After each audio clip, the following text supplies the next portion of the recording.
Hey, this is Anney. And Samantha. And welcome to Stuff Mom Never Told You, production of iHeartRadio.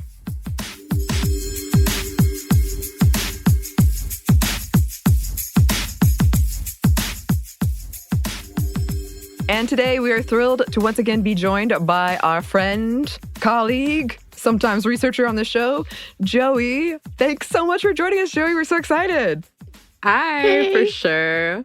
Yes, we had so much fun in the last episode you were on where we talked about America Chavez and the MCU. And in that, I we learned so hinted, much. Oh my gosh, you are vital for our Marvel information needs. Thank you. And we teased that you would be coming back in a very much looked forward to episode on Wanda Maximoff, aka the Scarlet Witch. And that is this episode, and we are very excited. There's a lot of ground to cover. There's a lot of ground to cover, yeah. Mm-hmm. Yeah, thank you. I'm excited to be back. Wanda is one of my favorite characters. I'm always excited to talk about her. Yeah.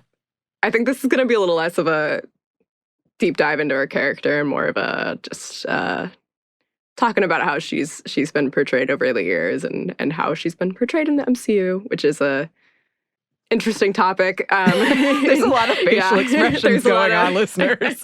Right.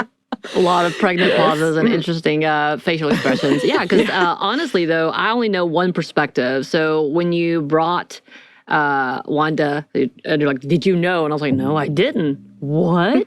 And as I am about to embark on this journey for anybody who would be newbies like myself, we're going to have to hold on to our seats because it's a whole lot of new information. It's true. For sure. For sure. I'm just prepping. Yes.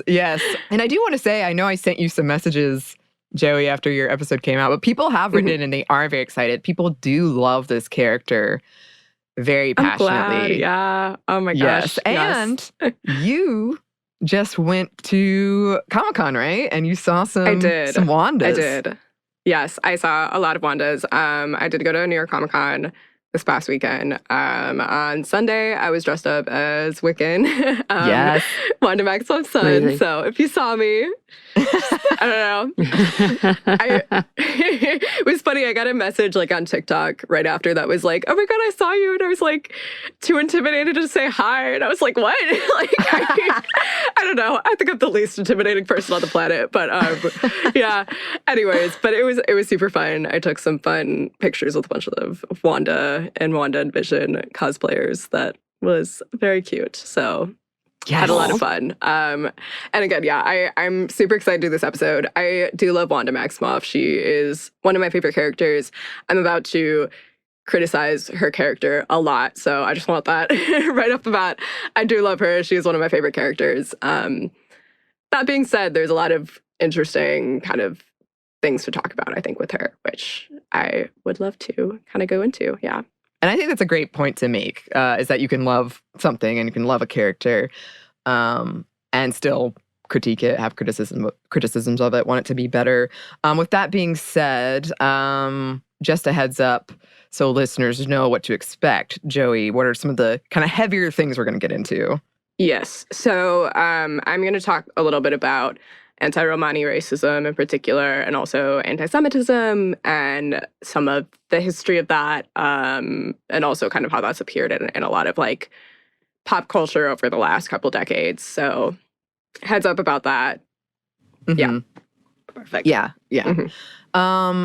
And before we get into this, can you give a brief like a history of how you got into Scarlet Witch? Do you remember when you were introduced to her, why you fell in love with her? Mm-hmm.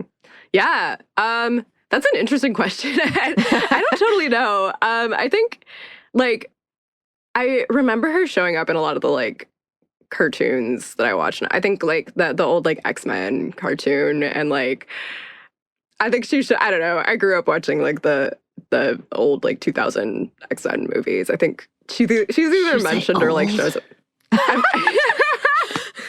I'm sorry.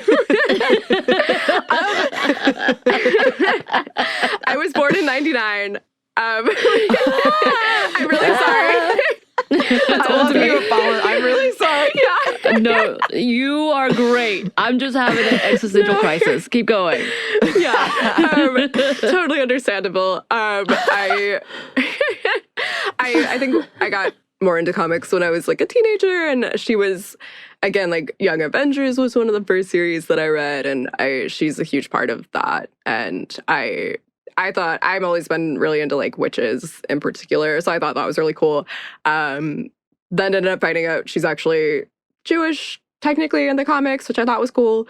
Later found out she was actually supposed to be Romani too, which I'm going to talk a lot about that and kind of how that has been portrayed in the comics and then not portrayed in the movies. But yeah, I think she's a really fun character. She's, again, like, she's been very popular lately, I think for very good reason. She's a super powerful female character, which is super fun. She has a really cool look. I think the Scarlet Witch is a really cool name. And again, like, I think witchcraft is always something that is super popular in pop culture.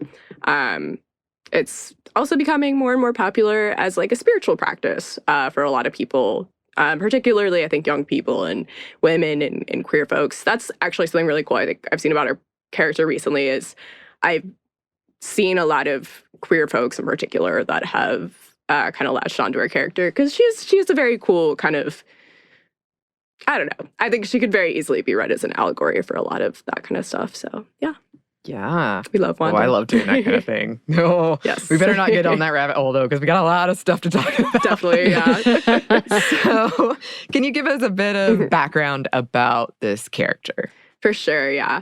So Wanda Maximoff originally appeared in X-Men #4 in March 1964. So she showed up as a character pretty quickly in the X-Men series. And she originally was a member of the Brotherhood of Evil Mutants, which later was changed to Brotherhood of Mutants, because I think that was a little too on the nose, which was led by Magneto. That was kind of the group of mutants that were opposed to the X-Men. They were more focused on creating a mutant supremacist group rather than, assimilating into... X-Men is super interesting. I'm not going to get into that right now, but yeah, she's part of the evil, quote-unquote, mutant group. Unlike Magneto and a lot of the other members, she and her twin brother, Quicksilver, were more reluctant villains. The duo originally joined the group after they were driven out of their village due to their powers. And Magneto saves the twins from an angry mob, and they sort of saw the Brotherhood as their best chance at safety and protection from, a lot of the anti-mutant. And then also, which later I'm going to get more into, they're both of Romani ancestry. And a lot of that's tied into kind of how they were seen by the community they're from. They changed it a couple times, either Serbia or a fictional country called Transia, which basically is supposed to be Serbia. So, I don't know, Eastern Europe. Yeah. But yeah, so over the years, if you know anything about X-Men comics, there's two major mutant kind of ideologies. One is led by Professor X, and it seeks to assimilate into non-mutant society.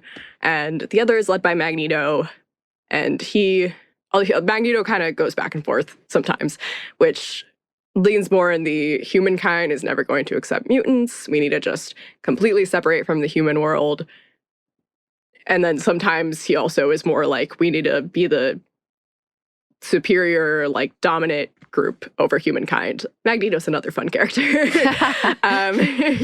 Was Scarlet Witch ever introduced in any of the movies of the X-Men movies? Just wondering if I missed it somehow. Because I know, obviously, Quicksilver was a few times, but... Yeah, I think she's, like, really briefly mentioned at one point. Okay. But actually, now that I think about it, I think it was just, like, I remember her in, like, the cartoons. She does. Okay.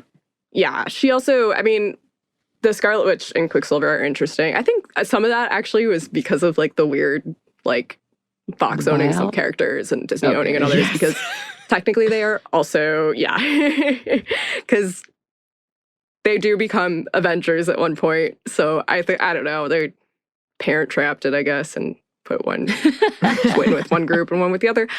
I don't know. I love that. This is a descriptor. Parent trap. Yeah.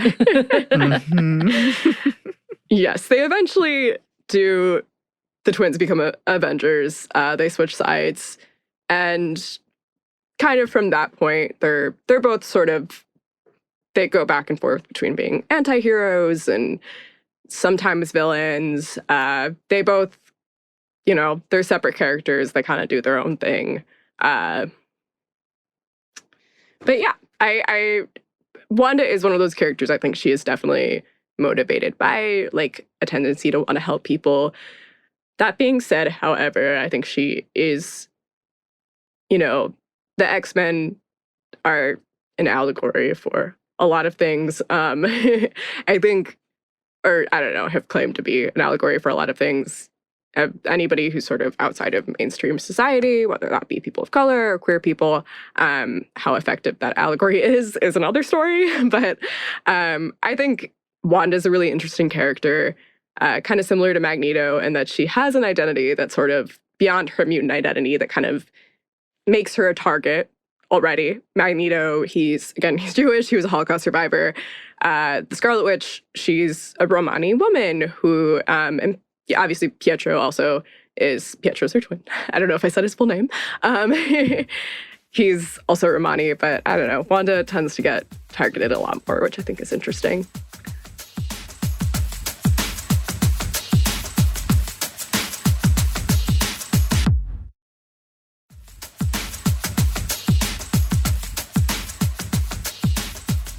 So I'm confused already. Here we go. So Oh, It's okay. no. Yeah, sorry. I'm like, because like, okay, so this take is saying that Magneto just protected them, but from what I was gathering, I thought Magneto was possibly the father.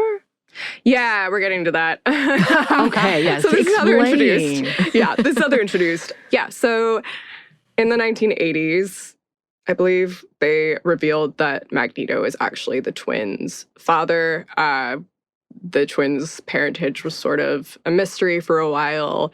Their adopted parents were Romani, and they grew up in a Romani community, but they didn't know who their birth parents were. So Magneto was their father, who again is a Jewish Holocaust survivor, and their mother is a woman named Magda, who was a Romani Holocaust survivor who had died in childbirth. This, again, was their backstory then for like the next 30 years. And then because it's Marvel, they have changed it again recently. This gets a bit complicated. I don't know. I think they did this to try and match it up with the movies a bit more. But around 2005, they made it so that Magneto is not actually their father. Also, they're not mutants technically anymore. Their powers come from like a weird combination of genetic experiments and also inherited magical abilities. Their adoptive parents, who are Django and Maria Maximoff, were actually their biological aunt and uncle, and their mother was a Romani woman named Natalia Maximoff. I don't think they ever say who their father was. Again, this was like, they did this in like 2015. There were like 30 years of comic books of them being related to Magneto and a lot of, building off on that relationship. So I'm not totally sure. It's Marvel. Again, who's to say what they're doing? And yeah. Our classic Marvel disclaimer, we didn't give it, but it's so complicated to try to explain these characters when they change quite frequently. Rebooted, reinvented, all kinds of stuff. Yeah. I totally forgot that they did that until I was researching this character again. Because I again, who's to they change things all the time. But yeah, so technically now they're no longer mutants, which I don't know. They were part of the X-Men for years, but whatever.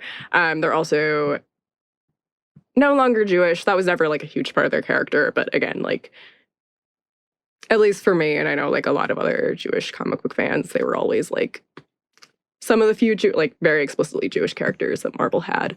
They are, however, still Romani, which again, when we talk about the Maximoffs, there's a complicated history of stereotypes about Romani people. that have made their way into their story, and then also within the movies kind of taking away that identity and whitewashing them. So yeah. Yeah. So let's get into that more. Because I know you have a lot. Okay. Yeah, so then now they have a new backstory, yeah? So They have a new I'm going to need you to go backstory. ahead and start at the beginning of that, because what? For sure. Yes. So as of right now, they are not mutants. They were experimented on as children. I guess, again, like if you've seen the movies, I think they were sort of trying to match it up with that. However, also did inherit powers from their family, which, again, I don't think I've gotten into this yet, but Wanda is a reality bender. She can do magic and all these things. They've always sort of included magic into her powers, but as of the story now, her powers come from like these magical abilities rather than genetics, I guess. I don't know, whatever the X-Men thing was supposed to be. Quicksilver is, he has super speed. I don't know if they've totally explained how that factors in, but whatever. It's still somehow connected to magic.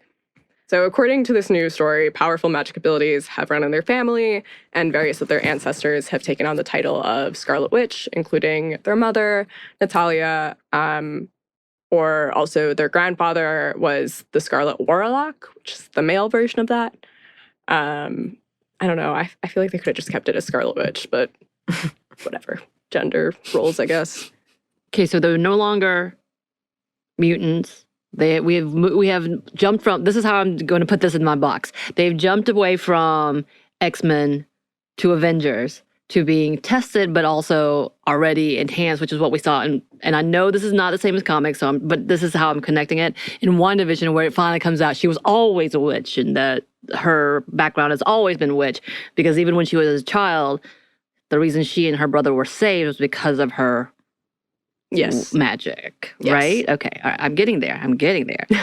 Now, what's his name? Pietro may have had speed, but magic? Yes. It's somehow also connected to magic, but also I think part of it was like on the experiments. It's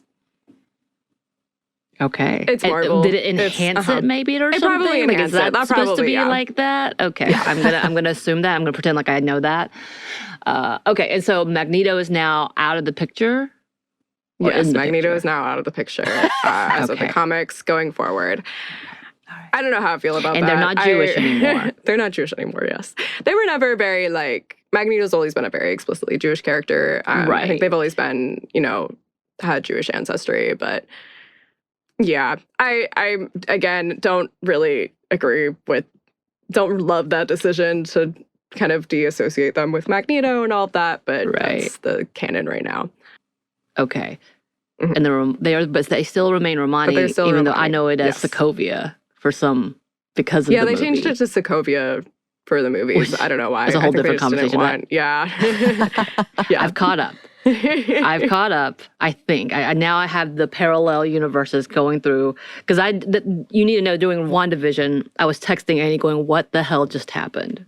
God. There was a lot of questions. I had so many questions. It was hilarious. Which this is where we're at. So I feel like, is WandaVision coming back to the canon of the newer canon, the 2005 era canon?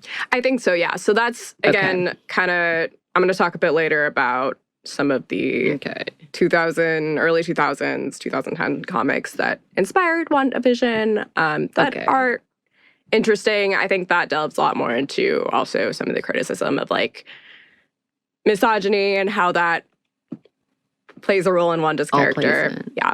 But before that, this is probably a good place to talk about kind of the history of witchcraft and how like witches have been portrayed in film, which again, I think is a really interesting topic. I love all things with witches. That being said, there's a bit of a complicated history behind it. Yes. When she was introduced in 1960, she was called Scarlet Witch. She was called Scarlet Witch, yes. Okay. because according to what I've seen, she wasn't actually called Scarlet Witch until WandaVision, which was, and then it really embraced her witchcraft, correct? Ish? Yes. For the TV non-comic person here. Oh, Annie's got a finger up. Well, also that I do know is based on legalese that I love talking about, but that was when Disney was like, oh, guess what? We own 20th century now. So it was kind of a double. I think they did that on purpose story-wise, but it was very much like, oh, we own these characters now. Yeah, so we can actually use that name. Oh my gosh. Oh, I could talk about that forever. I love every bit of this, but I love witches, so let's get into it. Yes. I was going to say, I did love, I don't want to spoil anything. I'm not going to say which show, but one of the shows, they did drop the M word. They did. It was a little funny from the legal perspective, yes. having them. It was very much a like, ha, we could say this now and not get sued. But yeah, anyways, witches. The other side of that. So, yes, Wanda's a witch. That has been part of her character since the beginning, kind of how that is, originally as like her being perceived as a witch, but really her powers were rooted more in science. And then now they're taking the more witchcraft route, which Marvel always sort of will blur the lines between science and witchcraft, which I think are magic, I guess, which it can be fun. But yeah, that being said, her character is wrapped in a lot of very complicated and intersecting stereotypes about witchcraft. And rather than using her on-screen appearance as an opportunity to unravel a lot of these and potentially subvert a lot of these stereotypes, they kind of just decontextualized her character and whitewashed her. So, yes. Again, Wanda's character was originally supposed to be Jewish and Romani. I think the Romani identity kind of is a lot more where a lot of these criticisms took place, but really quick with the history of Jewish people and witchcraft, which I think a lot of people understand, like the history of misogyny and, heteronormativity that is involved in the history of like the witch hunts. I don't think as many people know that anti-Semitism was also a huge factor. From an article from Hey Alma that's called The Anti-Semitic History of Witches. The quote is, misogyny was undeniably a major motive for the execution of somewhere 40,000 to 100,000 people across 3 centuries of witch hunting in Europe. However, the popular construction of female witches, as we think of them today, didn't truly pick up until 1450 to 1750. Prior to that, witch was a catch-all term that referred to a wide variety of accused heretics or generally non-conforming others, such as Jews. And a lot of the myths and stereotypes when we think of witches actually come from anti-Semitic stereotypes. Another quote from that article, after 1215, Jews were required to wear distinguishing cone-shaped Judenhut, I can't speak whatever language that is, I'm sorry, which made Jews visible targets for anti-Semitism. So that's where you get kind of the witch's hat stereotype. The article also pointed out that the fear of, quote unquote, the witch's Sabbath was directly a reference to the Jewish Sabbath or Shabbat.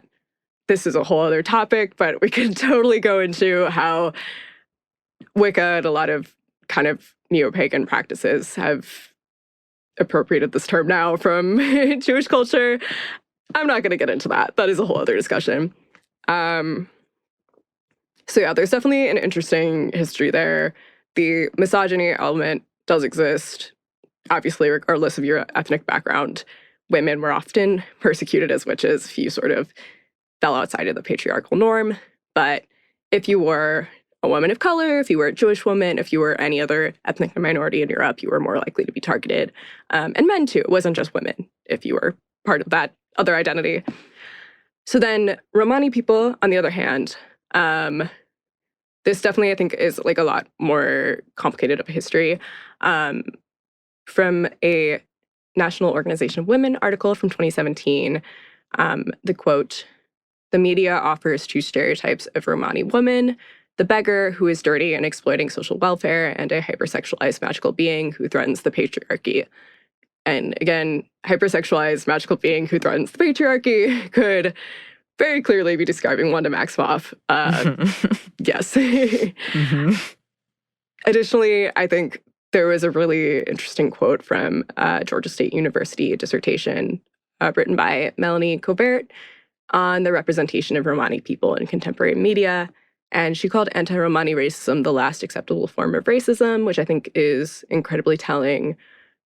She also goes on to state that this racism is perpetrated through media, leaving many with, at the very least, questions regarding Romani lives and existence, and at the very worst, racist ideologies that were created centuries ago.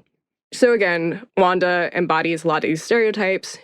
She is hypersexualized. Her magic is rooted in a lot of vague ideas about chaos and destruction and stereotypes about Romani people having magical powers.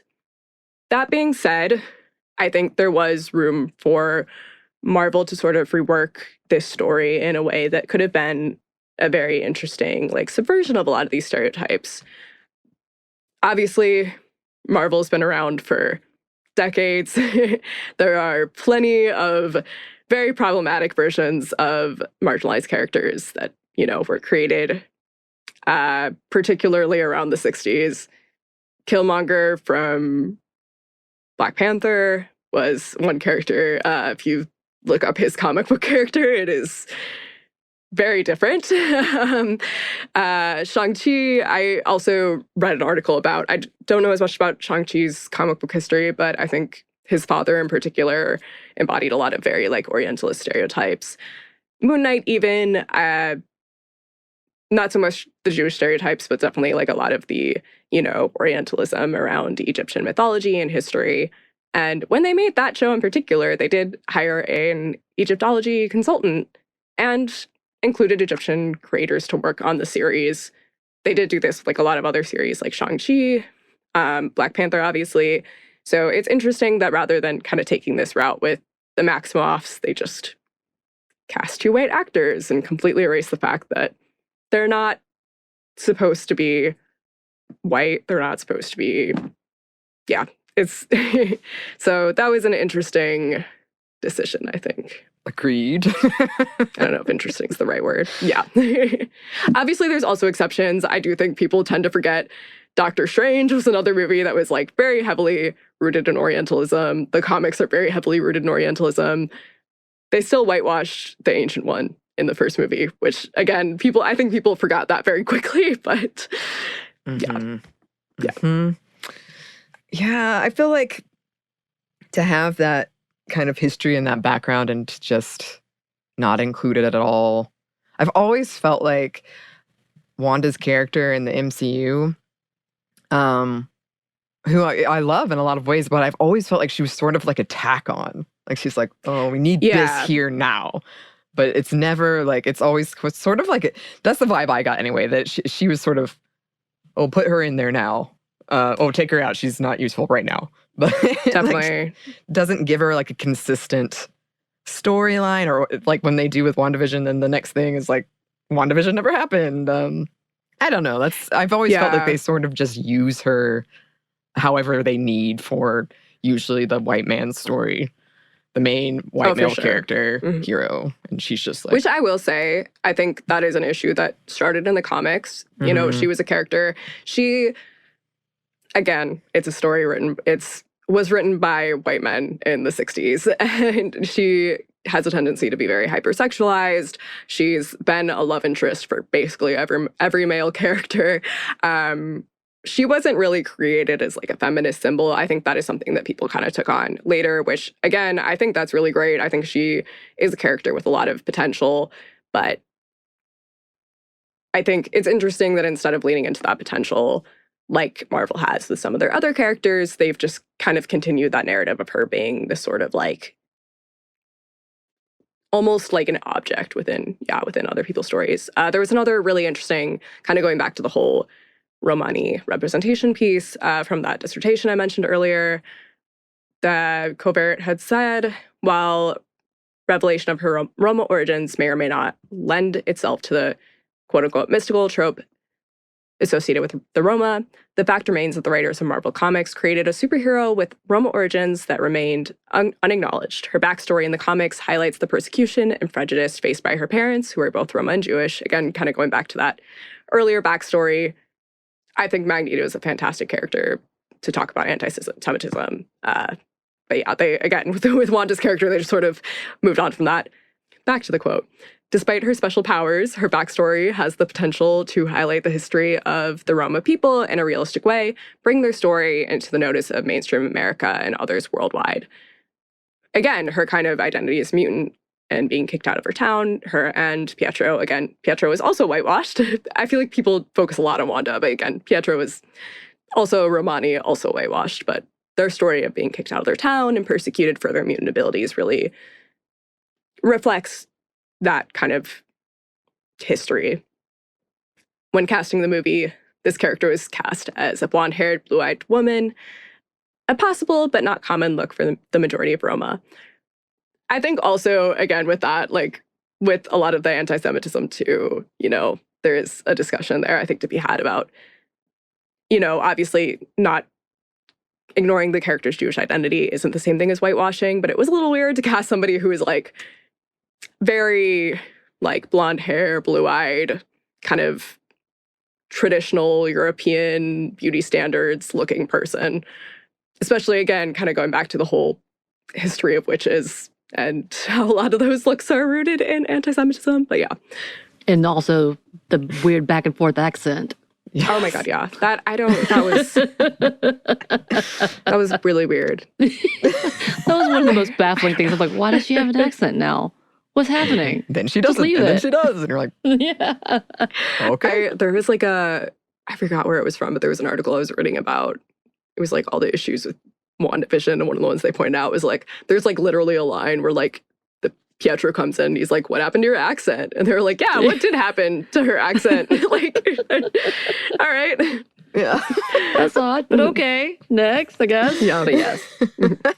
But again, yeah, going back to this, there was a Screen Rant article about this topic that pointed out that literally if Marvel had just picked a creative team that had Jewish and Romani women, maybe we would have gotten a more in-depth character. I honestly, I might be wrong on this, don't quote me, but at least all of the Scarlet Witch comics that I've read have all been written by white men, which I think is interesting. Some of them have been great stories, but I really do love her in Young Avengers Children Crusade. I really did love also the more recent 2015 Scarlet Witch run. But again, they're all stories written by white men, which, yeah, there's going to be problems when that happens. Mm-hmm.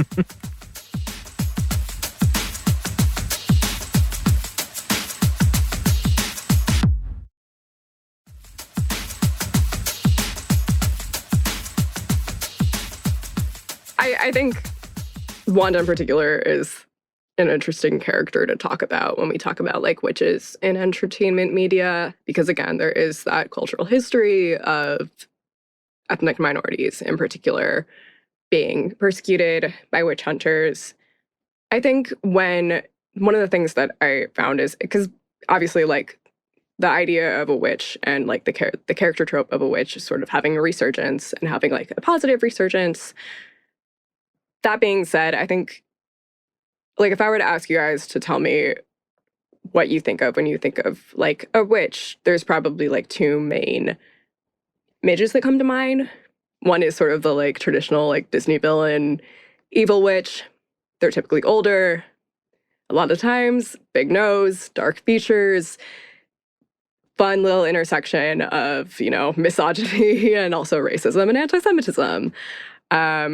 And then the other side of it, I think, is like the newer trope, which is this like reclaimed feminist witch. You know, you got like Sabrina and even like Hermione, the kind of like American Horror Story, Coven sort of thing, which is usually younger, more conventionally attractive.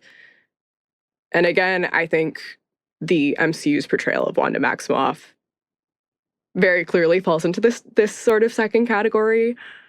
Yes, so it's interesting. I think even with WandaVision, it was interesting because I think to some extent, Agatha sort of falls into the first category, which again, I was like, oh, that's interesting. Like, and again, like the actress who plays her is white and she's not Jewish, but she's like, you know, a little bit older. She's got kind of, she had like curly hair and like darker hair versus like the blonde, blue-eyed younger woman who's like the good witch, quote unquote. Yeah. Now that you think about it, I think about the witches that are in hiding. So they're very attractive when they're in hiding, and then when they reveal their true selves, they are that stereotype that you talked about. So even today, like the two opposites come together in one, and like, okay, we're gonna really go into it and say it's both of these things instead of having an in between at all. But now that you say that, what's the? It's like the Mother Gothel from like Rapunzel. I feel like is always the fun one because I'm like, why is it that then when it's revealed she's older, she's evil, you see that she's older and kind of less attractive. I had a bunch of people get mad at me on TikTok because I pointed out that a lot of the kind of evil female characters in Harry Potter, like if you think of like Bellatrix and all that, sort of fit more into the, you know, big curly hair and like something about whenever like they bring up that Snape has like a really big nose. I was like, all right, that's a weird thing versus, you know, I don't know, like Hermione and Ginny, who I love. They're great characters, but you know, they're definitely like the younger, attractive. Yeah, you're right. And then I think about the witch. The Witch, Annie's one of Annie's favorite movie, is literally like she's pretty, and then when she reveals herself as the witch, she turns old very quickly. It's kind of like, yeah, that we've talked about that many times with like the fear of aging and the ageism and all. Being single, you know, wicked and evil. Don't you dare be single. Obviously. That's true. Yeah. Oh, even I mean, all of those things. Even Multiverse of Madness. That was like one of the things when she starts getting evil and like her features get sort of uglier and her fingers were turning black, and it was a lot of weird kind of her hair visual. Gets like bigger too. Yeah. Interesting. So again, obviously, I mean, witchcraft is making a resurgence. That like idea of identifying as witch is making a resurgence. It's something that I think anybody should be able to reclaim. That's totally understandable. I love that kind of stuff. Like I love the whole witchy kind of spiritual stuff. But that being said, I think it is one of those things that I'm not seeing as many people kind of get into, still unpacking like a lot of people's implicit biases when we come to what's a good witch versus a bad witch? Who are we even centering in conversations about witchcraft in the contemporary era? Like even as like a spiritual practice, a lot of the times it's still white women. A lot of the times it's still younger white women. Yeah. So there's a conversation there. Right. It's true. I do think like a lot of this that you talked about, no one really talks about. And I think I was, of course, watching Hocus Pocus 2 the other day, and I had a moment of like, wow, you know, like people died. A lot of people died. Oh my God, because they were called witches. And we just sort of, I don't know, are just like, yeah, but I like witches. So I get like you embracing it too, but I think it is important to remember the history behind it. Mm-hmm. Right.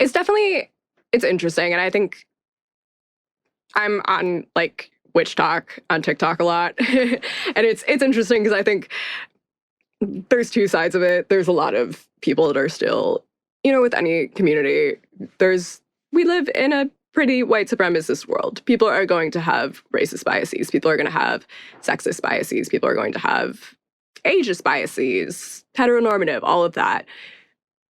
I think, again, I'm on TikTok a lot, so I think I have been seeing more and more of people like calling it out and kind of wanting to start those conversations. But yeah, even Hocus Pocus, that's another one where it's like they're older and they've got these, I don't know, they're not traditionally attractive, quote unquote, women. I guess except for Sarah Jessica Parker, but yeah, it's that part of the narrative still exists, and I think it's interesting. Right. It's interesting that people don't really want to talk about it. Yeah, the conversation itself is that even within communities that want to be progressive and or counterculture in some way, it still has a lot of problematic situations. The origins of witchcraft came back from the racist ideals of enslaved people's practices. Like when we look deeper and deeper into like the originations of who's claiming what, and because it became popular at some point in time, white people took it over and said, this is what we did. And they're like, oh, you're being racist because you're, again, discounting where it came from, the origination, why it was needed, why it was practiced. And you're taking from someone's lifestyle and calling it evil because that's what you want to inherently call it. And then you're embracing it, making it even worse. So there's this whole level of connotation when it comes to the origination of where did this come from and why did we claim it evil? Where did this come from? And when we try to reclaim it, and I say we in that I don't necessarily claim to be into witchcraft or anything. I've seen a lot of witch talk and I love it. I'm like, yeah, give me all of that. But like in understanding that reclaiming something but ignoring the actual fact and the behind the scenes is as problematic as anything else. And that's that bigger conversation because, yeah, it became a thing to target women, but where it came from was to evil and to belittle and to diminish marginalized people, like the enslaved people to begin with. So it just began as a whole bad racist practice, began to add to the misogyny of like, okay, we can use this against women. Let's do it this way.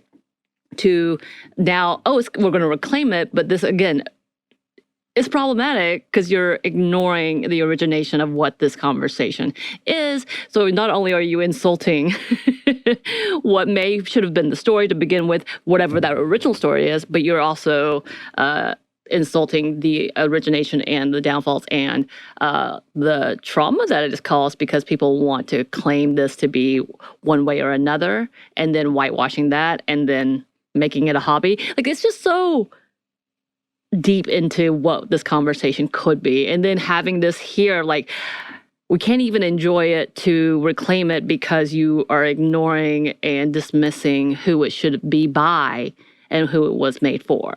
Mm-hmm. Definitely. I mean, I touched on this very briefly, but also something that I found really interesting is also the anti-Semitism aspect of it. And I think this is also why, like, even though Wanda was never she was never the same level as, like, Magneto or even, like, other characters, like, even Wiccan, her son, is, like, very, very Jewish, which... That's another story, which part of that's because he's raised with another family. We're not going to get into that now. But anyways, I think I've always been very, like, very attached to Wanda being a Jewish character because I think people tend to forget the fact that anti-Semitism was a huge factor in the witch hunt. Again, I totally respect people that practice Wicca. I think it's a really interesting religion.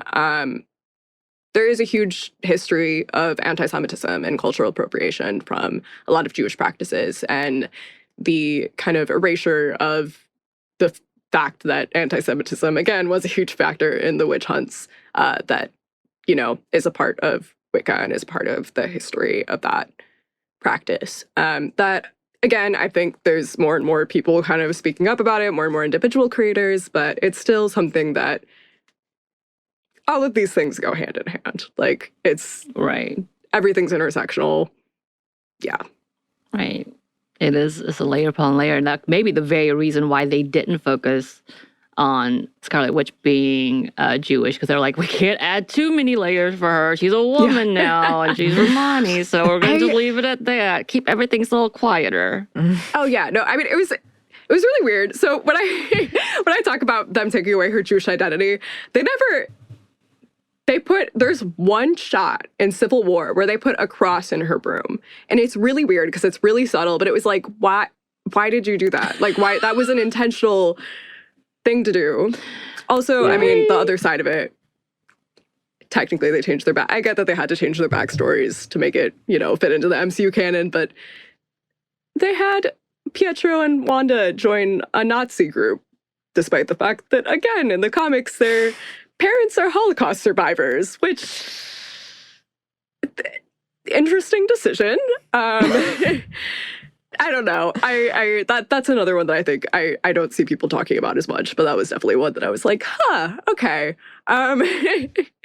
Yeah. There's a lot of decisions here that I'm confused by. Questioning. There's Definitely. Yeah. Definitely. Which, speaking of, one of the things we talked about pretty briefly in our America Chavez episode with you, and then also Multiverse of Madness, is this idea of like once a woman becomes too powerful, like she cannot handle it.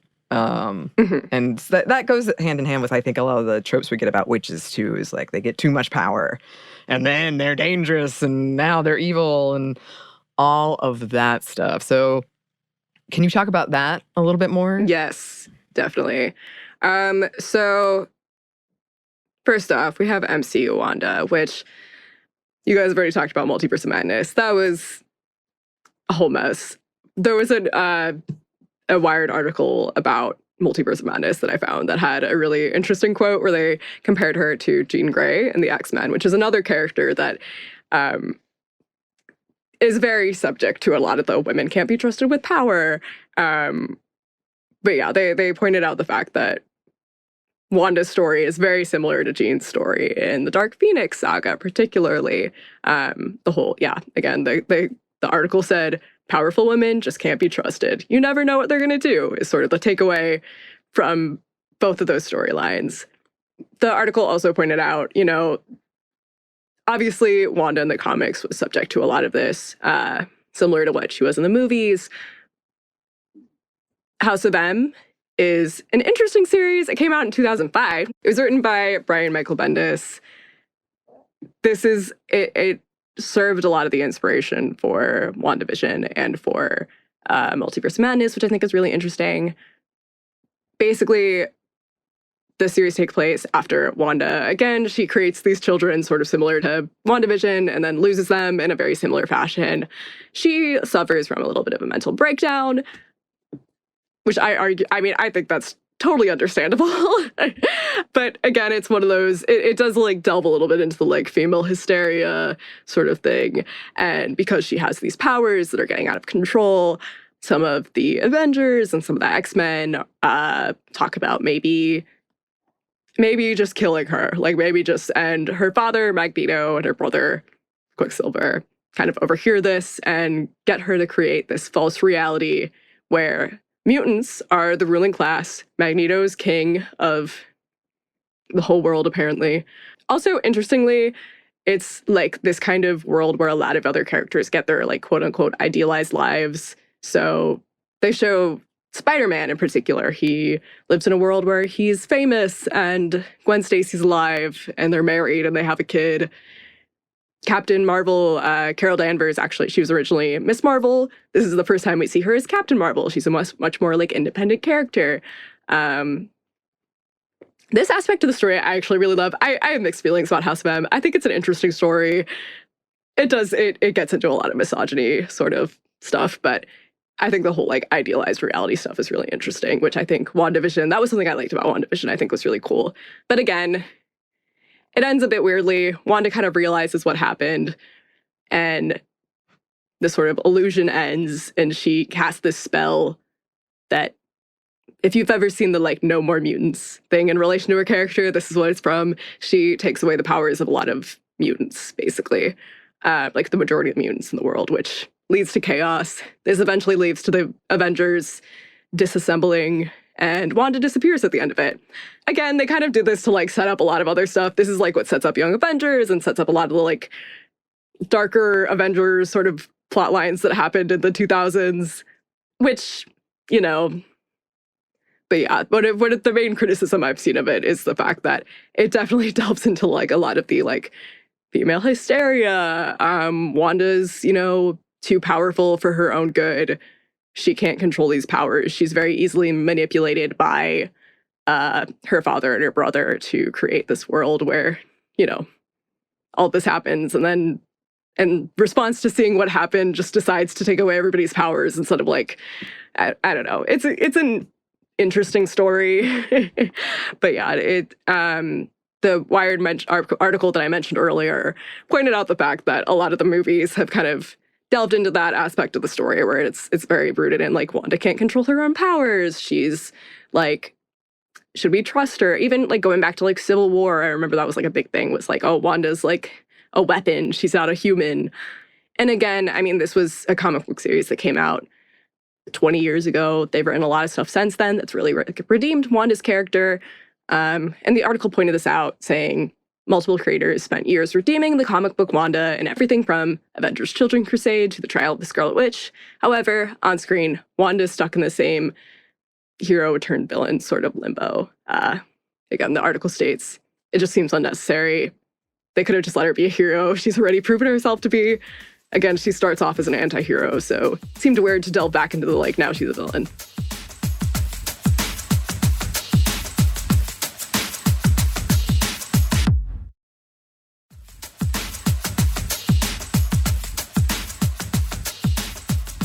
One of the other things about Multiverse of Madness and WandaVision, I think that's interesting, that doesn't actually come from the comics. I think this is something the movies do a bit more. There's the separation between witchcraft and sorcery, which is interesting because witchcraft obviously has like a feminine connotation. That is portrayed as evil. There's like a line that Wong has where he's like, this isn't sorcery, like this is witchcraft. And it's like, that's how you know it's evil, versus sorcery, which is more or less the same thing, except it has a masculine connotation. So that's okay.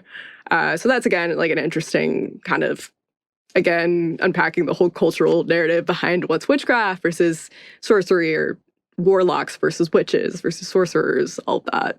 Yeah. I didn't even get that line. That makes me mad. Damn it, Wong. Yeah.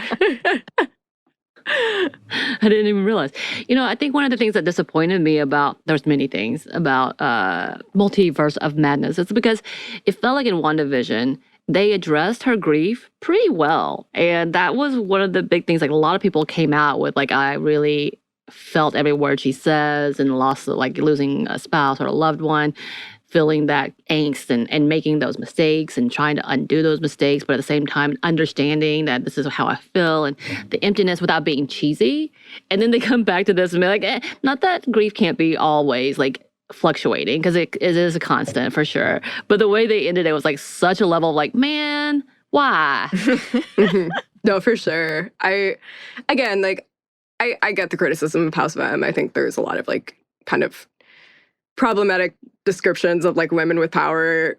That being said, even that comic book series, I feel like they gave Wanda a little bit more of like she's a more likable character in that, because it does also show that she's grieving. It does show that she's being manipulated by the male people, like the men in her life. Right. And I think compared to Multiverse of Madness, Multiverse of Madness, it was just, I don't know. It was a thing. It was a thing. It was a thing. Yeah. Out of curiosity, in the comics, is Scarlet Witch still around? She is, yes. Okay. She's one of those characters. I think she shows up in a lot of different stuff, because I know she was in there was a big X-Men event recently that was gosh, I have not been following comics as much as I should be, but terrible. I think there was like, I know, I'm sorry. But she did show up in some, despite the fact that she's not a mutant now, she still shows up in X-Men stuff. Again, there was that series in 2015, the Scarlet Witch series, that I think sort of set up her character going forward. I know she's appeared in because again, her son Wiccan has been in a lot more stuff recently. She's appeared as like kind of a background character a couple different times. You know, she's still sort of a mentor to him. That's one of the, I really want Marvel to do more of, kind of going back to the whole, like, usually there's the older male characters that's the mentor to like the young female character. I think, you know, I would love if Marvel did more of like Wanda and Billy's relationship, and how she kind of, because personally, I think he should be the next Scarlet Witch. But I think that definitely is something I want to see them explore more. But yeah, she appears in stuff. I don't know if she has a solo series going on right now, but yeah, she's still out there. And right now, her character is witch, not mutant. Yes. Not the daughter of Magneto. Not the daughter of Magneto. Not a mutant. Okay. Just okay. A witch. Just checking. Coming back. I don't know if currently. They changed it because I mean, I guess then her kids also aren't mutants now, but I don't know if they've ever officially canonized that. Okay. I don't know. Yeah. Okay. I'm sort of caught up. I love this. Yeah. Just doing little check-ins like, okay, let me see. Just making sure. Let me make sure I'm still here. Okay. Well, I mean, it's so complicated, though, because it does depend on, like, when you read the comics, what comics you've read. Mhm. As we talked about, headcanon can very much be a thing. So I've definitely gotten in conversations with people where I'm like, are we talking about the same character? And they're just coming from it from a different perspective than I am. Wanda's definitely one of those characters, too, that I feel like a lot of Scarlet Witch fans are like, 90% of the stuff written about her is terrible. She is treated terribly. We're just going to ignore that. Which I'm totally on board for that. Yeah. It's so funny. Oh my People, gosh. I used to, I still sometimes do, but when I go to conventions, I would frequently go as the Winter Soldier. And people will come up to me with like questions about like very specific romantic storylines and where do I think it falls there, and very specific other storylines. And what do you think about this version versus this version? And I'm like, look, I'm wearing the costume, but you can have your own opinions. It's okay. I'm going to back away now. Oh my God. And then they say the little words to me, and then I just run away. And then I run away. I will say, Yes. she and Vision are no longer together in the comics. Vision dies similar to as he does in the movies. Okay. Again, that kind of is also some of the lead up to her whole House of M storyline. He has been brought back to life now and they gave him like a robot family, basically. He's like doing his own thing. I think Wanda's kind of moved on, which I liked them together. They were cute. I also think they both sort of are doing their own things now. That was probably like Interesting. my biggest issue with WandaVision, which I did like, but they never give women in the MCU, I mean, as generally has been the case, they never give women any like character growth. So I was like, wait a minute, they're just together, and now I'm supposed to be so sad that he died, and we barely gave them any time. You just kind of told me they were together. I'm like, okay. All right. Yeah. Well, before we started recording, we were talking about some stuff going on in the future, some things that are happening now that have started a lot of conversations. Can you talk about that for a little bit? Yeah, so again, kind of, I've been jumping around a lot, but going back to the whole Wanda being one of their first, or was supposed to be one of their first Jewish characters, and then deciding not to do that. I think the fact that Wanda's Judaism has been erased, I've definitely been seeing that more talked about lately than the Romani erasure. Part of that is, racism, but part of that also I think is Moon Knight recently came out. That is another really explicitly Jewish character. They actually did show that he's Jewish. Personally, I thought that was a great show. I thought they did a great job. I know other people have had criticisms, but I don't know. I thought it was fine. But there was also recently a TikTok from the Washington Post TikTok account that talked about the kind of lack of Jewish representation Marvel has, and how, like, compared to the fact that Marvel was created by Jewish writers and artists, and it has a lot of roots in Jewish culture, Jewish American culture, they haven't really,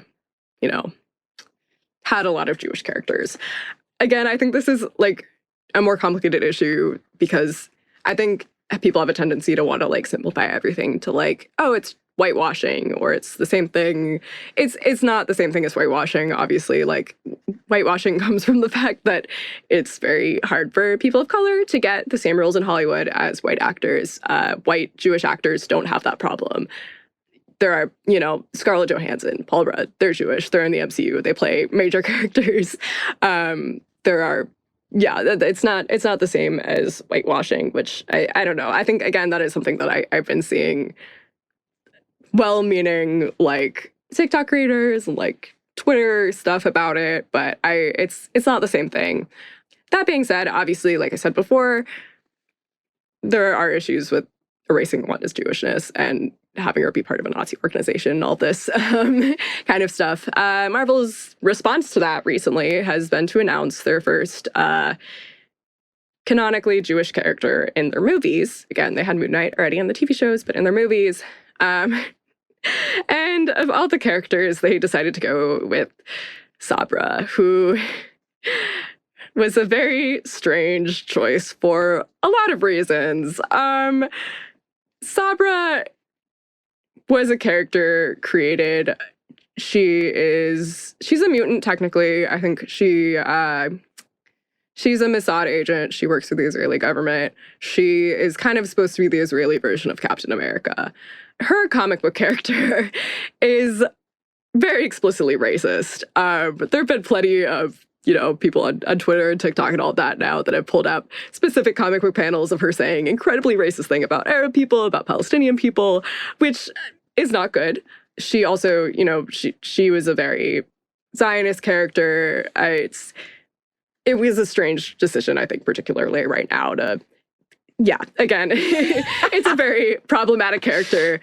There was a lot of controversy when they announced that character. Marvel has claimed that they're taking a new approach, quote unquote, to the character, which again, earlier they have other characters that they've rehabilitated and sort of taken away some of the racist stereotypes. But I think, again, in this issue, it's not that she's embodying stereotypes, it's that she's saying a lot of very racist things in the comics. So it's, again, I don't understand why they decided to do this. My expectations are pretty low for Marvel, and what they do in terms of representation, they somehow managed to dig even lower. So yeah, I'm that'll be interesting. I'll very interested to see what they do with that movie. I don't know if I'm excited, but I'm definitely interested. I'm sure. Yeah. We'll be back talking about it. We'll be back, yeah. But yes, again, I think that it was very strange to see. Again, I think Wanda Maximoff is probably the easiest character to criticize, just because they so explicitly took away her Jewish background. But it was interesting to see their response to that being, we're going to put, it's not like they don't have Jewish characters. They have Jewish characters they could have used, but they went with the one that probably aged the poorest. And it was still problematic back then. That's not even, but it's, yeah. Wow. This is one of those times I'm like, listeners, you need to see the facial expressions that we've gone through in this episode. Right. There's a lot of grimacing. Again, my expectations for Marvel are low. This was one of the things they announced, and I was just like, I don't even know what to say. Come on. This seems like it should have been so obviously not the move, but yeah, all right. Yeah. Well, we'll see. We'll see in the future. We'll also see what they do with Wanda in the MCU, because like I said, I'm unclear on whether she's alive or dead right now, but I think, I don't know, the rumors are that she's coming back. I think so, because she signed like a 7-year contract or something. I don't know.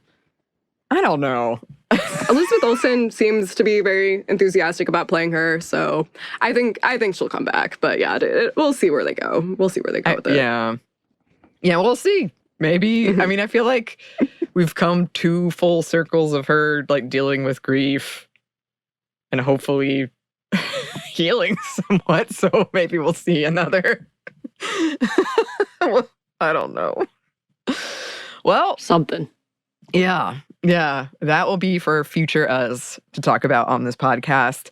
Thank you so much, Joey, for stopping by. For sure. You are our resident Marvel expert now. So any topics that you want to come back for? Samantha's just going to start sending you random messages tell me what this is. Yeah, I will officially start emailing you too. What is happening and why? And it'll be so random. That's my favorite part, is it's out of the blue and you're like, okay. That's true. It's true. Yes. Because I'm always like several weeks to maybe months behind. So yes, it'll be late. I haven't even started with She-Hulk, so wait for that. Oh yeah, after behind with that, I'm confused at this point. They're doing a lot. They're doing a lot right now. They're doing a lot. Well, where can the good listeners find you, Joey? Yeah, you can find me on Twitter and Instagram at Pat Not Pratt. That's PattNotPratt. My last name is Pat, and it is frequently misspelled as Pratt. So that's where you'll find me. Yeah.